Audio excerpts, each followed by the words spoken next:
Hello friends, welcome you all.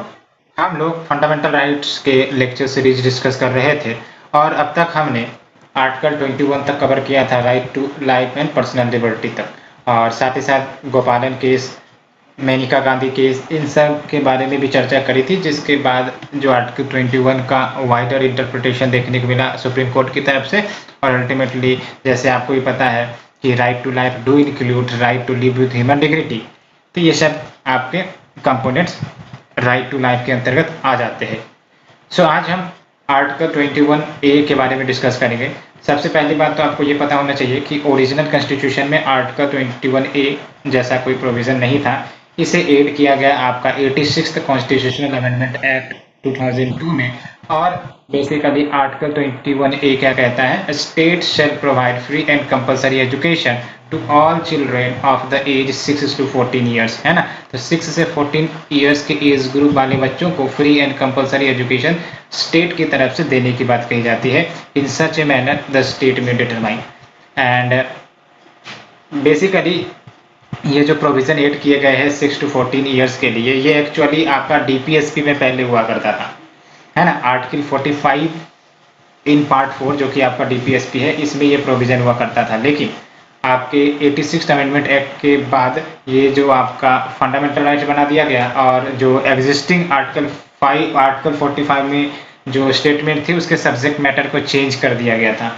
और उस subject matter को चेंज करके क्या कहा गया, तो आप देख लो, state shall endeavour to provide early childhood care and education to his children until they complete age of 6 years, है ना। तो अब जो है आपका आर्टिकल 45 में सब्जेक्ट मैटर क्या है कि up to the age of 6 year जो स्टेट है वो अर्ली चाइल्डहुड केयर प्रदान करेंगे as well as education. And that's why आप देखते हो कि वेरियस लोकेशंस पर आंगनवाड़ी केंद्र है। तो ये सब ऑल बिकॉज ये जो आपका सब्जेक्ट मैटर चेंज किया गया था इसके लिए। एंड आर्टिकल 51 ए की बात करें तो ये article 51 A fundamental duties basically है आपका, और इसमें क्या कहा जाता है, it shall be the duty of every citizen of India to provide opportunity for education to his child और ward between the age of 6 and 14। यानी कि जो फंडामेंटल राइट्स इस्टेब्लिश किए गए हैं 6 से 14 ईयर्स ऑफ स्टूडेंट्स या चिल्ड्रन के लिए, अब भाई साहब ये ड्यूटी भी तो होनी चाहिए कि जो पेरेंट्स होंगे या सिटीजन जो होंगे वो अपने बच्चे को स्कूल्स भेजे, सो दैट वो उस राइट का, फंडामेंटल राइट का अधिकार या लाभ उठा पाए। तो इसीलिए फंडामेंटल ड्यूटीज में एक प्रोविजन ऐड कर दी गई थी, जिसमें सिटीजन्स को ये ड्यूटी दी गई कि ये अपॉर्चुनिटी प्रदान करेंगे for education to his children और ward between the age of 6 and 14 years. And 1993 में सुप्रीम कोर्ट ने रिकॉग्नाइज भी किया था right to free education under article 21। And बात करते हैं आर्टिकल 22 की, तो आर्टिकल 22 ये प्रोटेक्शन देता है to persons who are arrested और डिटेन्ड, यानी कि कोई व्यक्ति अरेस्ट कर लिया गया हो या फिर उसे पकड़ लिया गया हो, तो आर्टिकल 22 जो है उस व्यक्ति को प्रोटेक्शन देने की बात करता है। अब इम्पोर्टेंट बात यह है कि अरेस्ट किया जा सकता है या डिटेन किया जा सकता है दो पैरामीटर्स के आधार पर। एक तो कि क्राइम किए बिना, यानी कि वो व्यक्ति जिसे अरेस्ट किया गया, हो सकता है वो क्राइम न किया हो लेकिन वो क्राइम करने की सोच रहा था और अल्टीमेटली उसे अरेस्ट कर लिया गया, सो दैट फ्यूचर में क्राइम को जो इनिशिएशन है उसे न दी जाए। सो उस प्रकार के जब डिटेंशन करी जाती है तो प्रिवेंटिव डिटेंशन, यानी कि detention that has been carried out to prevent the occurrence of crime, तो ये आपका प्रिवेंटिव डिटेंशन हो जाता है। और ये प्रिवेंटिव डिटेंशन की न्यूज आप बार बार सुनते ही रहते होंगे, है ना। और यहाँ पर क्या होता है, प्रिवेंटिव डिटेंशन में without trial and conviction by court there is a detention. और प्यूनिटिव डिटेंशन की अगर बात करें तो इसमें क्या होता है, प्रॉपर ट्रायल और कन्विक्शन हो गया है, दैट्स वाई इसे डिटेंट करके रखा गया है। तो इसके अगर हम सब कंपोनेंट में जाए तो आर्टिकल 22 क्लाउज 1, इसमें जो आपका है ये कुछ अधिकार देते हैं व्यक्ति को जो अरेस्ट किए गए हैं या फिर डिटेन किए गए हैं अंडर एनी ऑर्डिनरी लॉ। और क्या वो अधिकार दिया जाता है, तो देख लो, right to be informed of the ground of arrest, यानी कि उसे अरेस्ट किस कारण से किया गया है ये आपका बताना ज़रूरी होता है। प्लस ये भी अधिकार दी गई है कि वो जो व्यक्ति है वो कंसल्ट कर सके एंड डिफेंड हो सके बाय लीगल प्रैक्टिशनर। और फिर अदर की बात करें तो right to be produce before magistrate within 24 hours including the journey time, है ना। तो 24 घंटे के भीतर भीतर मजिस्ट्रेट के सामने पेश किया जाए। और फिर क्या है आपका right to be release after 24 hours unless the magistrate authorises further detention. तो अगर मजिस्ट्रेट ने फर्दर डिटेंशन ऑथराइज नहीं किया तो उसे छोड़ा जाएगा। तो ये बात है, लेकिन ये बात भी आपको ध्यान रखनी है कि जो सेफ गार्ड्स अभी हमने डिस्कस किया आर्टिकल 22 क्लाउज 1 के तहत, ये सेफ गार्ड इनेमी एलियन को अप्लीकेबल तो नहीं ही है, साथ साथ वैसे व्यक्ति जिसे अरेस्ट या डिटेन किए गए हैं प्रिवेंटिव डिटेंशन लॉ के तहत उनको भी अप्लाई नहीं होती है। अब लेकिन क्या प्रिवेंटिव डिटेंशन के अंतर्गत अगर किसी को अरेस्ट किया गया है तो उनके लिए कुछ राइट्स हैं या नहीं? हाँ है, उसे कवर किए गए हैं आपके आर्टिकल 22 क्लाउज 2 में। तो ये जो सेकेंड पार्ट है ये प्रोटेक्शन देता है उन व्यक्ति को हु आर अरेस्टेड और डिटेन्ड अंडर ए प्रिवेंटिव डिटेंशन लॉ, और ये प्रोटेक्शन सिटीजन प्लस एलियंस दोनों के लिए एप्लीकेबल है। और ये जो डिटेंशन है, अब देख लो क्या प्रोटेक्शन दी गई है। तो पहली बात तो ये कि अगर प्रिवेंटिव डिटेंशन के अंतर्गत डिटेन किया गया है तो उस व्यक्ति को एट मैक्स 3 मंथ से ज़्यादा रखा नहीं जा सकता, डिटेन नहीं किया जा सकता। अगर 3 मंथ से ज़्यादा डिटेन करवाना है उसे तो एडवाइजरी बोर्ड की रिपोर्ट में यह साफ साफ हो कि हाँ इसका डिटेंशन एक्सटेंड किया जाना जरूरी है तभी। अदरवाइज अगर एडवाइजरी बोर्ड ने डिटेंशन को फॉरवर्ड नहीं किया, आगे एक्सटेंड नहीं किया तो फिर डिटेंशन नहीं किए जाएंगे। एंड ये जो बोर्ड है इसमें आपका जजेज ऑफ हाई कोर्ट होते हैं। और साथ ही साथ आर्टिकल 22 पार्लियामेंट को ऑथराइज करता है कि वो पार्लियामेंट जो है वो प्रिस्क्राइब कर सकता है circumstances and the classes of cases जिसमें पर्सन्स को डिटेन किए जा सकते हैं for more than 3 months under A preventive detention law, वो भी without obtaining the opinion of advisory board. फिर साथ ही साथ पार्लियामेंट प्रिस्क्राइब कर सकता है maximum period for which a person can be detained in any class of cases under preventive detention law along with parliament can prescribe procedure to be followed by an advisory board in an inquiry। तो ये सब बातें parliament decide या authorise कर सकता है। और parliament के पास तो एक्सक्लूसिव अथॉरिटी भी है कि वो प्रिवेंटिव डिटेंशन पर लॉ बनाएंगी for reasons connected with defence, foreign affairs and security of India, है ना। तो कोई भी matter which deals with the security of India, foreign affairs and defence, है ना, तो इन सब मैटर्स पर एक्सक्लूसिवली प्रिवेंटिव डिटेंशन पर लॉ बनाना है तो ये अधिकार पार्लियामेंट को दिया गया है।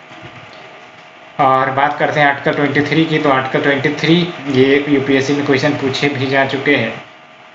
और आर्टिकल 23 की बात करें तो ये prohibition of trafficking in human beings and force labour, तो फोर्स लेबर को प्रोहिबिट करता है plus trafficking in human being को इसे भी प्रोहिबिट करता है। और ये सिटीजन्स और नॉन सिटीजन्स दोनों को ये एप्लीकेबल है। और ये इंडिविजुअल को प्रोटेक्ट करता है from both against state and private person, यानी कि अगर कोई प्राइवेट इंडिविजुअल भी इस प्रकार की गतिविधियों में पाया जाता है तो उसे भी कहीं ना कहीं सजा मिलेगी।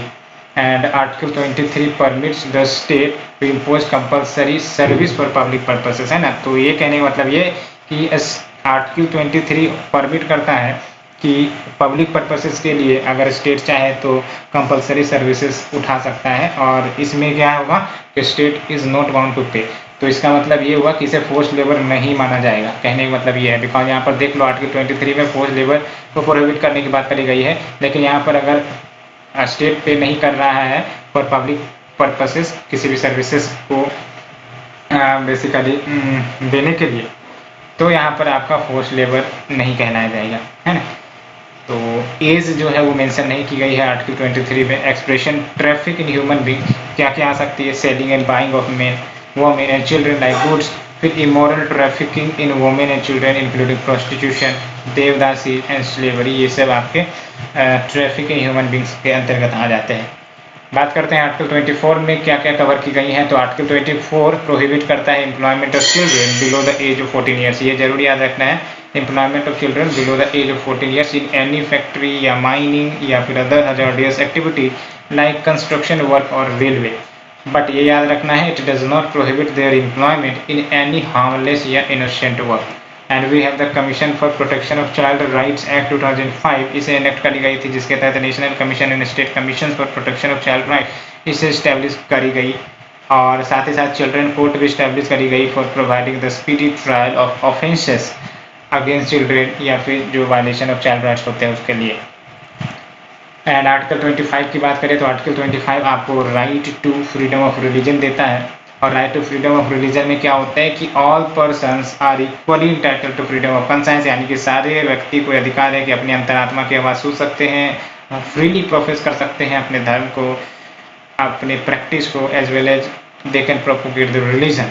एंड ये बात याद रखनी है, right to propagate does not include right to convert another person to other one's religion, है ना। तो राइट टू प्रोपोगेट का मतलब ये नहीं कि हमने ए से बी में कन्वर्ट करवा दिया किसी को जबरदस्ती, ये नहीं होता है। तो article 25 covers religious beliefs, yes religious beliefs cover होते हैं, रिलीजियस प्रैक्टिसेस भी कवर होते हैं, लेकिन ये रिलीजियस बिलीफ्स, रिलीजियस प्रैक्टिसेस पर भी कुछ रोक लगाई जा सकती है, प्रोवाइडेड ये जो एक्सेप्शंस के लिए वो क्वालिफाई करता हो। फॉर एग्जांपल पब्लिक ऑर्डर, यानी कि अगर कोई रिलीजियस बिलीफ या रिलीजियस प्रैक्टिसेस ऐसा है जो पब्लिक ऑर्डर को डिस्टर्ब कर रहा है, मॉरलिटी को डिस्टर्ब कर रहा है, हेल्थ को डिस्टर्ब कर रहा है, तो स्टेट कैन इंटरवीन हियर। तो एक्सेप्शन में क्या हो गया आपका, public order, morality, health, other provisions related fundamental rights plus right to propagate does not include right to convert, ये तो हमने बात करी ही करी। एंड आर्टिकल 26 की बात करें तो आर्टिकल 26 जो है वो आपका रिलीजियस डेनोमिनेशन या फिर कोई भी इसके कंपोनेंट या सेक्शन कर सकते हो, तो हर रिलीजियस डेनोमिनेशन या फिर एनी ऑफ सेक्शन उनको कुछ राइट दिए गए हैं ना। तो आर्टिकल 25 तो आपको इंडिविजुअल रिलीजियस फ्रीडम देता है, लेकिन आर्टिकल 26 आपको कलेक्टिव रिलीजियस फ्रीडम देता है in the form of religious.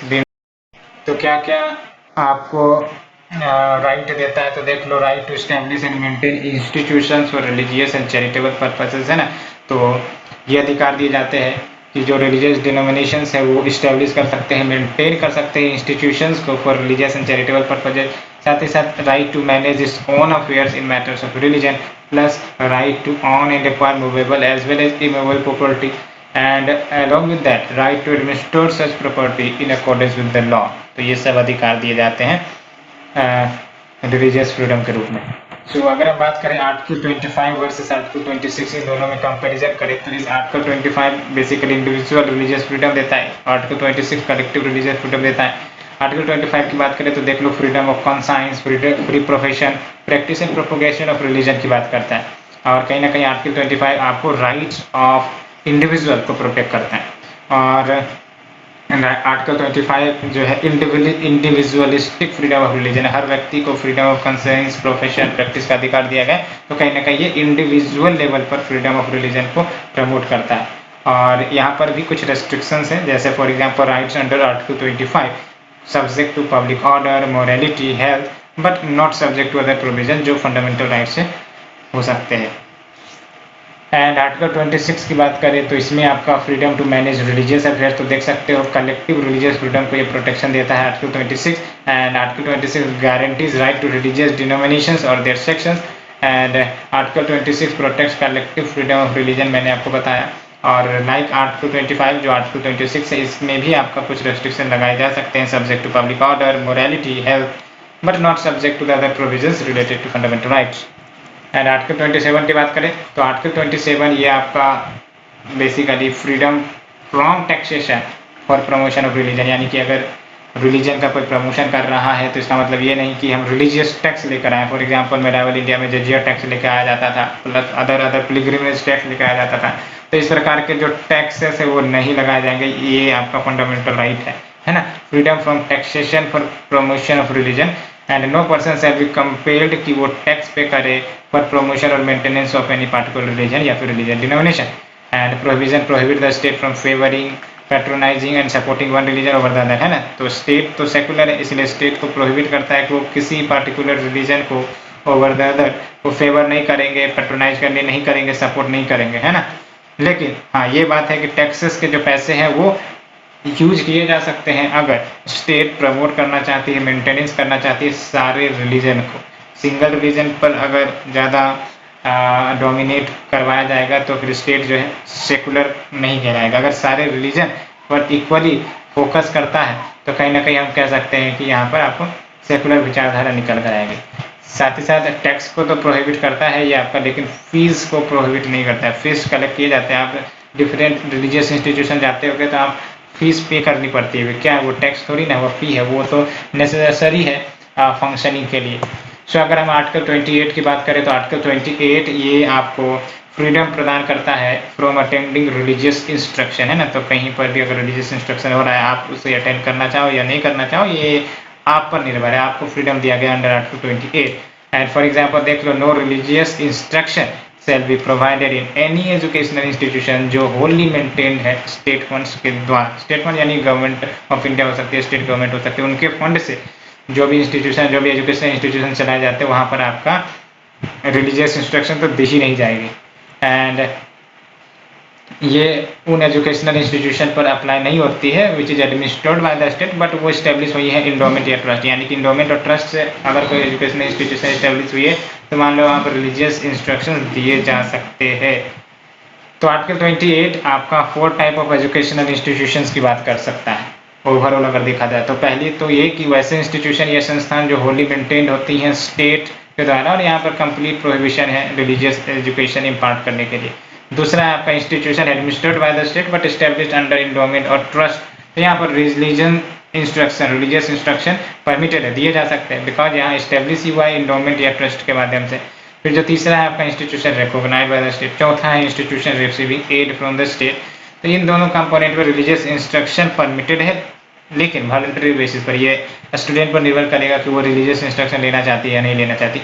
Mandatory कहाँ पर है, तो मैंडेटरी वहीं पर है जो एजुकेशनल इंस्टीट्यूशन इंडोमेंट या ट्रस्ट के बेस पर बनाया गया।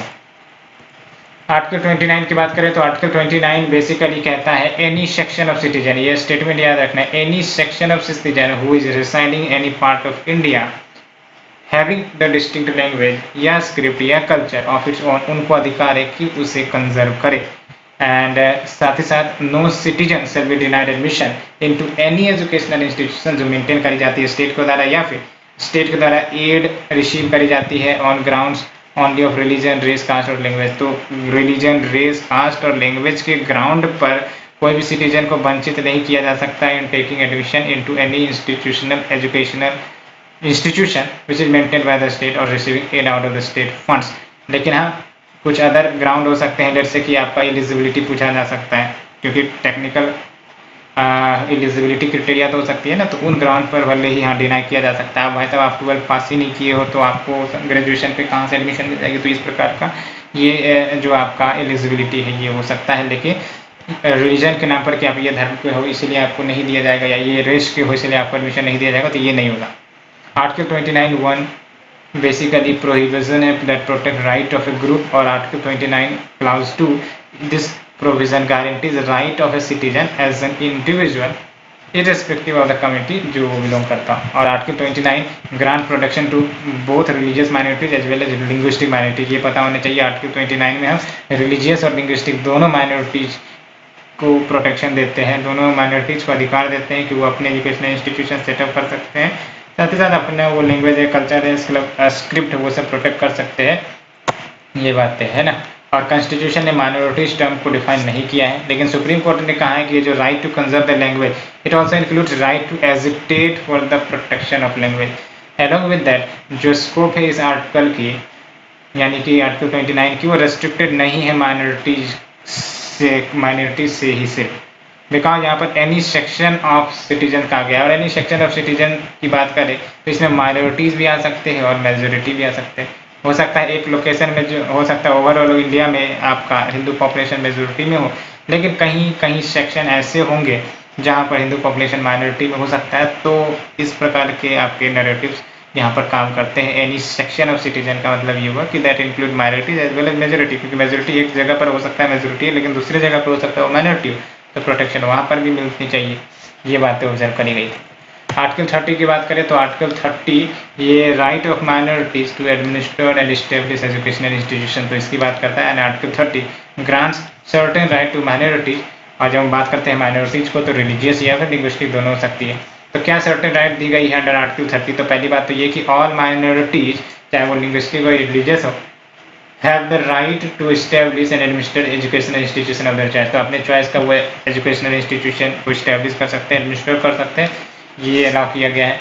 Compensation amount fixed by the state for compulsory acquisition of any property of A minority education institution, यानी कि अगर माइनॉरिटी एजुकेशन इंस्टीट्यूशन के प्रॉपर्टी का एक्विजिशन किया गया, कंपलसरी एक्विजिशन किया गया, जैसे कि आपका रेल पटरी बिछाना है, उसके लिए जो है माइनॉरिटी एजुकेशन इंस्टीट्यूशन की कुर्बानी देनी है, उसको वहाँ से हटाना है, तो यहाँ पर क्या होगा, कंपनसेशन अमाउंट स्टेट के द्वारा फिक्स करने ही पड़ेंगे, है ना। और ये बेसिकली एड किया गया था 44th अमेंडमेंट के तहत। And in granting aid state shall not discriminate against any education institution manage by minority, ये बात भी सही है। एंड ये जो प्रोटेक्शन गारंटी करी गई है अंडर आर्टिकल 30 कन्फाइंड है only to minority and it does not expand to any citizen of India under article 29 है ना। तो ये आपका आर्टिकल 30 में जो आपका माइनॉरिटीज तक ही कन्फाइंड है। माइनॉरिटीज तक कन्फाइंड होने का मतलब लिंग्विस्टिक और रिलीजियस माइनॉरिटीज, जबकि any section of citizen broader term है ना। तो एनी सेक्शन ऑफ सिटीजन को यहाँ कवर नहीं की गई आर्टिकल 30 के प्रोटेक्शन में। बात करते हैं ये जो प्रोटेक्शन दिए गए हैं under article 30 is confined only to minority that is the religious linguistic and does not extend to any section of citizen, जो आर्टिकल 29 में हमें देखने को मिल रहे थे। अब बात करते हैं द मोस्ट इंपॉर्टेंट राइट, इसके बिना तो सारा फंडामेंटल राइट्स अधूरा है, इसके बिना no fundamental rights can be implemented, है ना। और इसे भी चूंकि ये बेहद ही महत्वपूर्ण है, तो इसे भी फंडामेंटल राइट का तो हिस्सा बना ही था। तो आर्टिकल 32 की बात करते हैं, तो देख लो आर्टिकल 32 ये कॉन्स्टिट्यूशनल रेमेडीज जो है वो प्रदान करता है for enforcement of the fundamental right of an aggrieve citizen, की कोई व्यक्ति है, उसका फंडामेंटल राइट है, उसका फंडामेंटल राइट हनन किया जा रहा है स्टेट के द्वारा, है ना। तो कहीं ना कहीं ये व्यक्ति जो है सुप्रीम कोर्ट के पास directly without appealing from lower court से higher court then supreme court, तो डायरेक्टली सुप्रीम कोर्ट का दरवाजा खटखटा सकता है, अल्टीमेटली न्याय मांग सकता है।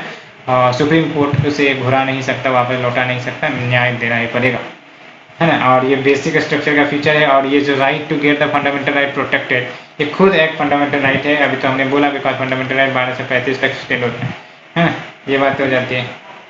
तो it makes fundamental right real और supreme court has been constituted as the defender and guarantor of the fundamental right of the citizen, है ना। तो ये जो आपका सुप्रीम कोर्ट है उसे क्या कहा जाता है, defender and guarantor of the fundamental right, defender and guarantor of the fundamental right, है ना। तो defender and guarantor of the fundamental right. और अंबेडकर ने तो बेसिकली कहा था ये an article without which there constitution will be nullify, है ना। ये ऐसा आर्टिकल है आपका राइट टू कॉन्स्टिट्यूशनल रिमोडी, इसके बिना कहीं ना कहीं कॉन्स्टिट्यूशन नलिटी हो जाए, इसमें कुछ वैल्यू ही ना रह जाए, कोई इंपॉर्टेंस ही ना रह जाए। इसलिए कह सकते हैं कि ये अगर है तो इसका मतलब कहीं ना कहीं आत्मा मौजूद है कॉन्स्टिट्यूशन की। तो it is very soul of the constitution and very heart of it. And 4 provisions जो आर्टिकल 32 के तहत मौजूड हैं, एक तो ये कि भाई साहब सुप्रीम कोर्ट के पास आप जा सकते हो, साथ ही साथ सुप्रीम कोर्ट के पास पावर है कि वो रिट इश्यू कर सकता है फंडामेंटल राइट्स के जुरिडिक्शन में। और फिर क्या, parliament can empower any other court कि वो डायरेक्शन इश्यू करे या फिर ऑर्डर इश्यू करे या फिर रिट इश्यू करे of all the kind. And right to move to supreme court shall not be suspended except otherwise provision by the constitution। तो संविधान में जो प्रोविजन किए गए हैं उस अनुसार अगर हट जाता है तो ठीक है, लेकिन अगर उस अनुसार नियम पालन नहीं किया गया और हटा दिए गए तो क्या होने वाला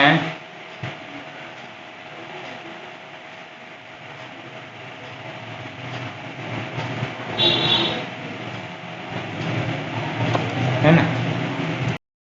तो लेट्स मूव सुप्रीम कोर्ट और हाई कोर्ट और फंडामेंटल राइट्स में किनको क्या पावर दी गई है।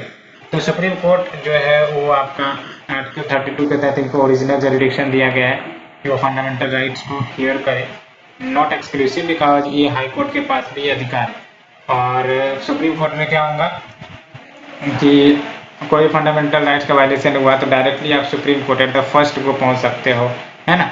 ये आपका ऐसा नहीं है कि party should move first to the high court, यहाँ पर डायरेक्टली सुप्रीम कोर्ट के पास पहुंचा जा सकता है at the first go. And लेकिन खास बात ये है कि एट द फर्स्ट गो जब आप पहुंचोगे तो वो उसी इश्यूज पर होगा जो आपके फंडामेंटल राइट्स से जुड़ा होगा। Territorial jurisdiction is wider than high court, ये तो बात है, इम्प्लीकेशन तो इनके ऑल ओवर इंडिया में हो सकते हैं। Cannot refuse to exercise its jurisdiction, इसलिए defender and guarantor of fundamental right कि भाई साहब स्थितियाँ चाहे आपकी कैसी भी बन जाए, आप जो है सुनवाई करे बिना नहीं रह सकते।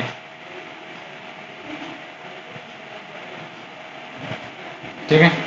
और हाई कोर्ट की बात करें तो आर्टिकल 226 के तहत आपका exclusive and original jurisdiction, exclusive and original jurisdiction and legal and constitutional right, customary right and इनकी जो रिट जुरिडिक्शन है ये वाइडर होती है बिकॉज ये fundamental right plus other rights के लिए भी रिट इश्यू कर सकते हैं, लेकिन टेरिटोरियल जुरिडिक्शन नैरोवर है और ये जो है इवन रिट इशू करने से भी रिफ्यूज कर सकते हैं। अब बात करते हैं इंपॉर्टेंट टॉपिक की, रिट, है ना, टाइप्स एंड स्कोप। जब हम बात करते हैं रिट, रिट क्या है? एक प्रकार से नोटिस कह सकते हो, है ना, एक प्रकार से इंफॉर्मेशन डिलीवरी कह सकते हो, जो कोर्ट मशीनरी के द्वारा यूज किया जाता है to provide certain actions. And अगर हम बात करें रिट की, तो इसके जो टाइप्स बताए गए हैं वो आपके हैबियस कॉर्पस है, मैंडेमस है, प्रोहिबिशन है, सर्सुरेरी है, क्यू वारंटो है। और ये दोनों फिलहाल करंटली सुप्रीम कोर्ट और हाई कोर्ट इस्टेब्लिश कर सकते हैं और कोई कोर्ट इसे इस्टेब्लिश नहीं कर सकता।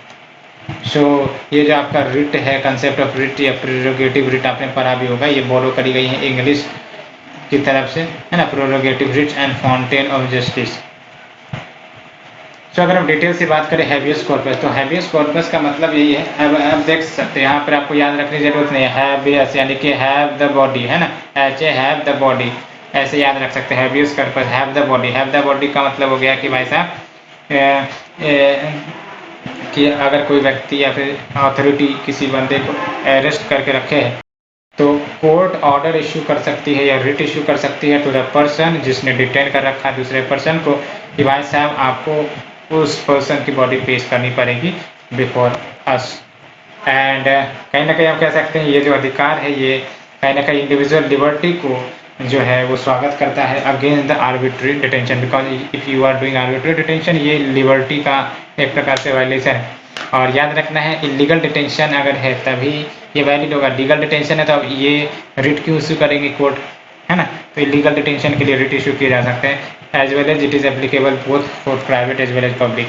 और ये इशू नहीं किए जाएंगे जब डिटेंशन लॉफुल है, proceedings for contempt of court वाला मैटर हो, या फिर detention is by competent court, या फिर decision is outside the jurisdiction of court. ये सब अगर केसेस बनते हैं तो इश्यू नहीं किए जाएंगे।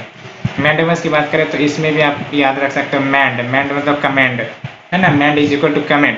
कमेंड का मतलब क्या होगा, यहाँ पर जो है वो अथॉरिटी को कहा जाएगा कि भाई साहब कुछ तो कर्म कर ले, है ना, यानी कि आराम नहीं कर्म करो, बैठो नहीं कर्म करो, ये बातें हो जाती है। इट डायरेक्ट एक्टिविटी, यानी कि जो कमांड है ये इश्यू करी जाती है कोर्ट के द्वारा किसको, पब्लिक ऑफिशियल्स को, और कहा जाएगा कि भाई साहब नल्ले क्यों बैठे हुए हो, कुछ काम कर लो, tasking him to perform his official duty, जो ऑफिशियल ड्यूटीज उनको मिली है वो परफॉर्म करे, उसके लिए ये आपका इश्यू किया जाता है।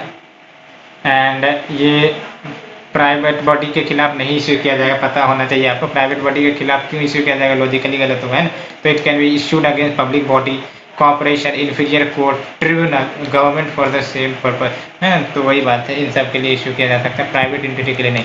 एंड देख लो, cannot be issued against private individual या बॉडी, है, to enforcement of departmental instruction, जो स्टेटूटरी फोर्स रखता ही नहीं हो, या फिर ड्यूटी डिस्क्रिशनरी हो, डिस्क्रिशनरी यानी कि पालन करो या ना पालन करो कोई फर्क नहीं पड़ने वाला, तो जब ड्यूटी डिस्क्रिशनरी हो तो भी आपका इशू नहीं किया जा सकता। टू इन्फोर्स कॉन्ट्रेक्चुअल ऑब्लिगेशन तो भी नहीं इंप्लीमेंट किया जा सकता। अगेंस्ट प्रेसिडेंट और गवर्नर तो इनके खिलाफ तो नहीं है। And against chief justice of high court acting with judicial capacity. And बात करते हैं प्रोहिबिशन की, तो प्रोहिबिशन में क्या होगा, नाम से ही पता चल रहा है, टू प्रोहिबिट यानी कि फॉरबिड, और ये हायर कोर्ट के द्वारा इशू करे जाएंगे लोअर कोर्ट को। और बेसिकली प्रोहिबिशन की बात करें तो ये आपका एक्टिविटीज जो है, यानी कि केसेस लेट से कोई सुनवाई हो सकते थे तो उस केसेस की सुनवाई पर रोक लगा दिया जाएगा। और ये बातें याद रखना है कि issued only against judicial and quasi judicial authority, और ये अवेलेबल नहीं है, यानी प्रोहिबिशन अवेलेबल नहीं है against administrative authority, legislative body या फिर प्राइवेट इंडिविजुअल एंड बॉडीज, तो इन सब के लिए एप्लीकेबल नहीं है। अब बात करते हैं सर्सुररी की, नाम से पता चलता है सर्सुररी, टू सर्टिफाई, है, CERTI, सर्टिफाई, टू सर्टिफाई, तो इसका मतलब क्या होगा कि हायर कोर्ट के द्वारा इश्यू किए जाएंगे टू लोअर कोर्ट या ट्रिब्यूनल। इसमें क्या बोला जाता है कि भाई साहब जो केसेस पेंडिंग है विद द लैटर वो या तो मुझे दे दो, या फिर ये क्या कर सकते हैं, जो आपके लोअर कोर्ट ने कोई जजमेंट पास किया है तो उस जजमेंट को भी स्क्वैश कर सकते हैं, यानी कि अगर जजमेंट पास नहीं किया गया है तो वो केस को अपने पास बुला सकते हैं, और जजमेंट अगर पास कर दिया गया तो उस जजमेंट को भी स्क्वैश कर सकते हैं। और ये प्रिवेंटिव भी है, बिकॉज क्या होगा कि आपको पहले ही केस जो है हायर कोर्ट अपने पास बुला लेगा, या फिर क्यूरेटिव भी है कि अगर डिसीजन हो भी गया, फैसला सुना भी दिया गया, तो जो है तब भी एक्शन लिया जा सकता है। और it can be issued against judicial and non judicial and quasi judicial body या अथॉरिटी, तो इनके खिलाफ यूज किया जा सकता है। 1991 में सुप्रीम कोर्ट रूल्ड कि it can be used against administrative authority also, ये जरूर याद रखना है। 1991 में सुप्रीम कोर्ट ने साफ साफ कह दिया था ये जो आपका सर्सुररी है वो इस्तेमाल किए जा सकते हैं एडमिनिस्ट्रेटिव अथॉरिटीज़ के खिलाफ भी when it effects right of individual. And ये जो है legislative body, parliament, private individual या बॉडी, इनके खिलाफ तो इशू नहीं किए जाएंगे, है ना। तो लेजिस्लेटिव बॉडी जो नहीं यूज किए जाएंगे सरसरी रीट को, प्राइवेट इंडिविजुअल या बॉडीज है नहीं यूज किए जाएंगे। अब बात करते हैं क्यू वारंटो, और क्यू वारंटो की बात करें तो बेसिकली इसमें बोला जाता है कि बाय व्हाट अथॉरिटी और वारंट, है ना, नाम से पता चला। हम इसको कैसे याद रख करते हैं, क्यू वारंटो, क्यों यहाँ हो भाई तुम। अब क्यों यहाँ हो भाई तुम, इसमें क्या होता है, ये पूछा जाता है कि कौन सी अथॉरिटी या फिर कौन से बैकिंग के साथ आप यहाँ पर हो, यानी कि it is issued by court to require the legality of a claim of a person to public office, के लिए से ये पब्लिक ऑफिस है और यहाँ पर कोई व्यक्ति मुँह उठाकर बैठ गया पोजीशन संभाले हुए, है ना। अब कभी कोई शंका हुई और कंप्लेन किया कि भाई साहब इसकी आप एलिजिबिलिटी चेकअप करो, इसके आप अपॉइंटमेंट चेकअप करो क्योंकि फेक लग रहा है, तो पता चला कि एक रिट इश्यू करवा दिया गया, दैट इज क्यू वारंटो। और अल्टीमेटली उसके बाद पूछा जाएगा कि भाई साहब आप कौन सी लीगलिटी के साथ यहाँ बैठे हो, कौन सी लीगलिटी ऑफ क्लेम है आपकी, वो हमें बताइए। तो ये जवाब पूछा जाएगा और इनको जवाब देना पड़ेगा। तो कहीं ना कहीं इससे क्या होगा, इलीगल असम्पशन जो पब्लिक ऑफिस की जाती है व्यक्ति के द्वारा, वो प्रिवेंट करी जा सकेंगी। और issued only in case of substantial public office by person, है ना। और ये इश्यू नहीं किया जा सकते मिनिस्ट्रियल ऑफिस या प्राइवेट ऑफिस के खिलाफ। और it can be shout by any interested person, not necessary bye aggravate. अब बात करते हैं आर्टिकल 33 को डिटेल में। तो बेसिकली आर्टिकल 33 जो है ये सब आपके पार्ट 3 में ही आ रहा है। पार्ट 3 में 12 से 35 है ना। तो अगर हम बात करें आर्टिकल 33 की, तो ये पार्लियामेंट को एम्पावर करता है कि वो रेस्ट्रिक्ट कर सकते हैं, ख़त्म कर सकते हैं fundamental rights of the members of arm forces, paramilitary forces, police forces as well as intelligence agencies and analogous forces, है ना। तो ये काम हो सकता है। एंड जो पावर है to make laws under article 33 वो कन्फाइन करी गई है only on parliament and not on the state legislature, ये जरूर याद रखना है ना। आर्टिकल 33 के तहत जो आपका रेस्ट्रिक्ट या एब्रोगेट करने की बात करी गई है fundamental rights of the member of armed forces, paramilitary forces, police forces, ये सब के सब अधिकार किसे दी गए, only to parliament, not on to state legislature, ये सब यूनिफॉर्मिटी मेंटेन करने के लिए।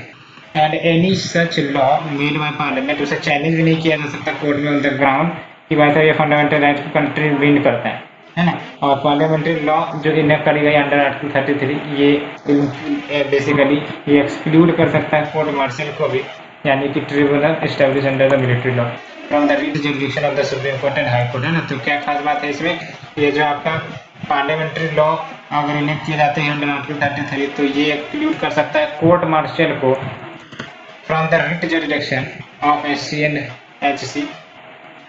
एंड अगर हम बात करें आर्टिकल 34 की, तो आर्टिकल 34 बेसिकली ये रेस्ट्रिक्शंस ऑन फंडामेंटल राइट्स उसे प्रोवाइड करता है जब मार्शल लॉ आपका किसी पार्टिकुलर एरिया में इन्फोर्सेबल हो, है ना। तो यानी कि article 34 it provide for restriction on fundamental right whenever wherever martial law is in force. And इसके तहत पार्लियामेंट को एम्पावर दी जाती है कि वो इंडेमनीफाई करे किसी भी गवर्नमेंट सर्वेंट को, मतलब वो इंडेमनीफाई बचाव कर सकता है किसी गवर्नमेंट सर्वेंट को या फिर किसी अदर पर्सन को for any act done by him in connection with maintenance या फिर restoration of order in any area where martial law is in force, है ना। तो जहाँ पर martial law is in force, तो आपको पता है कि ये जो आपके गवर्नमेंट सर्वेंट होते हैं वो कहीं ना कहीं हो सकता है किसी को नुकसान पहुँच जाए, है ना, किसी को गोली लग जाए, किसी को जानबूझकर डेथ हो जाए, है ना। तो कहीं ना कहीं हम कह सकते हैं कि ये आपका फिर आर्टिकल 34 पार्लियामेंट को एम्पावर करता है कि ऐसे केसेस अगर होते हैं तो उसमें गवर्नमेंट सर्वेंट को प्रोटेक्ट किया जा सके। मार्शल लॉ इम्प्लाइज की जो suspension of ordinary law and the government by military tribunal. और ये याद रखना मार्शल लॉ का कंसेप्ट जो है वो आपका इंग्लिश कॉमन लॉ से लाया गया है, और एक्सप्रेशन मार्शल लॉ जाहिर सी बात है डिफाइन नहीं की गई है anywhere in the constitution. Generally कोई भी जो टर्म रहते हैं पूछे जाते हैं वो मोस्ट ऑफ द केसेस में नॉट डिफाइंड ही होता है, क्योंकि they all are subject to change, भविष्य में चेंज होते रख सकते हैं। तो इसके लिए क्या अमेंडमेंट करनी पड़ेगी कॉन्स्टिट्यूशन के, इसीलिए ये आपका वेरी करता है। And it is implicit in article 34 under which martial law can be declared in any area within the territory of India. ये कवर हमने की। आर्टिकल 35 की बात करते हैं तो आर्टिकल 35 बेसिकली कहता है कि जो power to make laws to give effect to certain specified fundamental right, ये आपका सिर्फ और सिर्फ पार्लियामेंट के ऊपर आधारित, पार्लियामेंट के पास है, not in the state legislation, है ना। तो आर्टिकल 35 साफ साफ कहता है कि भाई साहब सर्टेन स्पेसिफाइड फंडामेंटल राइट्स को अगर हमको इफेक्ट देना है ना, प्रभाव में लाना है, तो वो अधिकार सिर्फ और सिर्फ पार्लियामेंट को दी गई है, स्टेट लेजिस्लेचर को नहीं।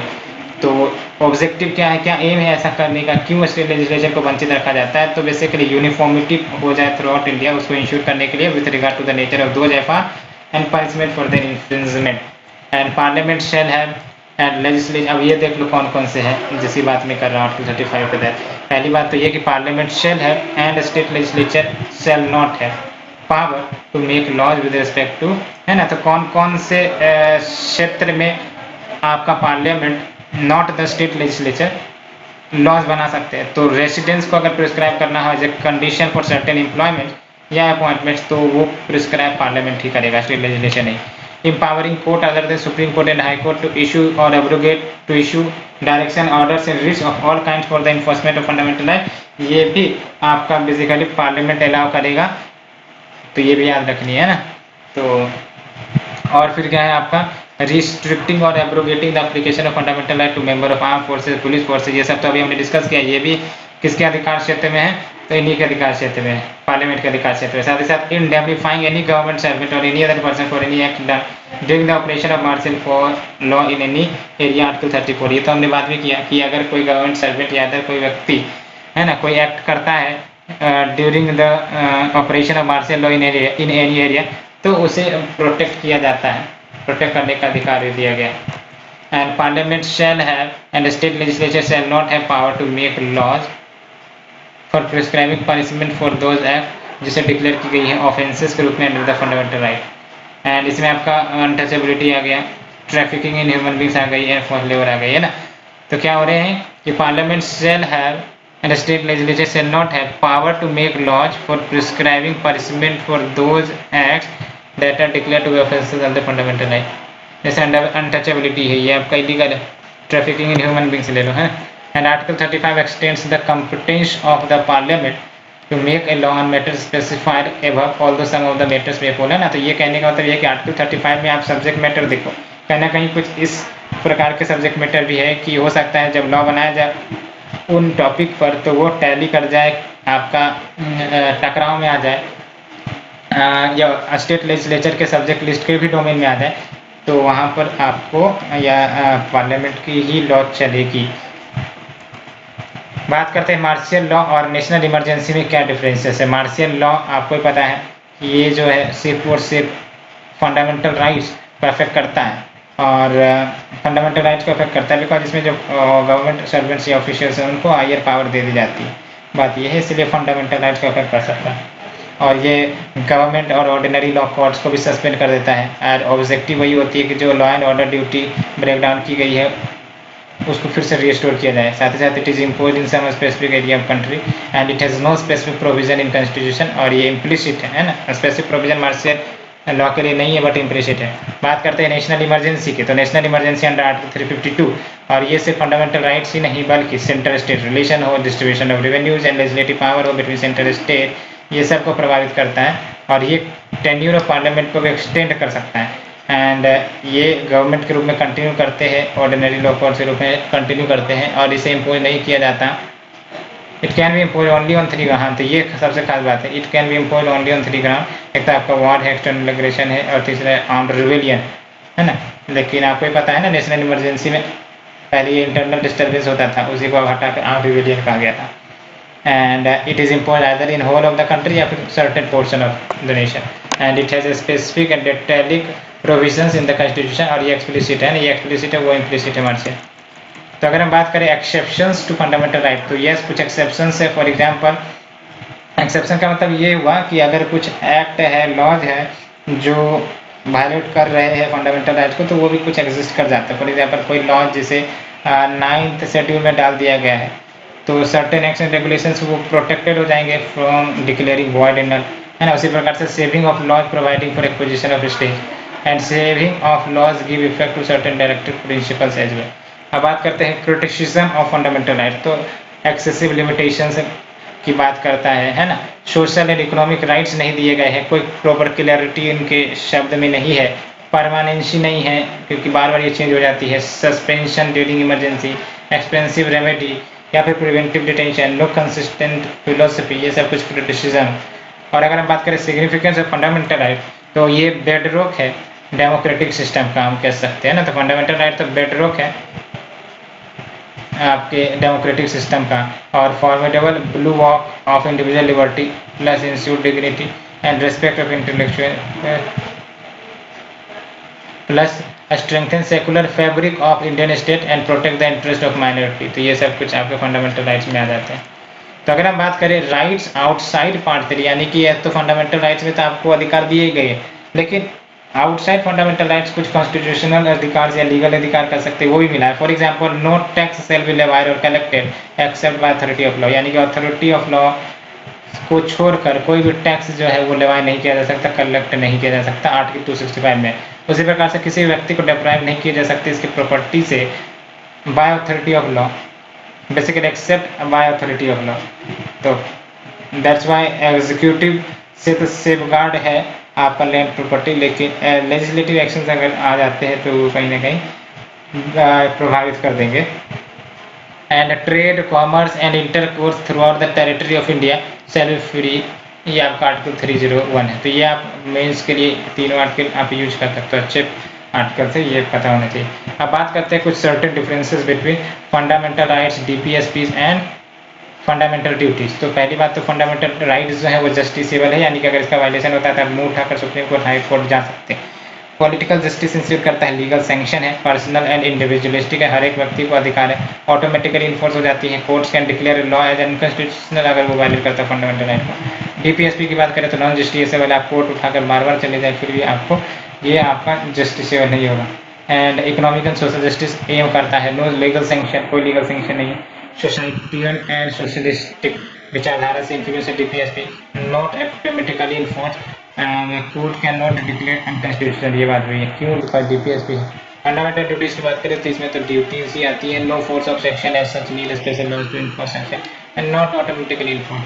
तो ये फ्रेंड्स हमने आज की डिस्कशन में फंडामेंटल राइट टोटली खत्म कर दिया है। नेक्स्ट लेक्चर में हम direct principle of state policy, काफी महत्वपूर्ण टॉपिक है, इसे हम डिटेल से डिस्कस करेंगे। So for now thank you very much.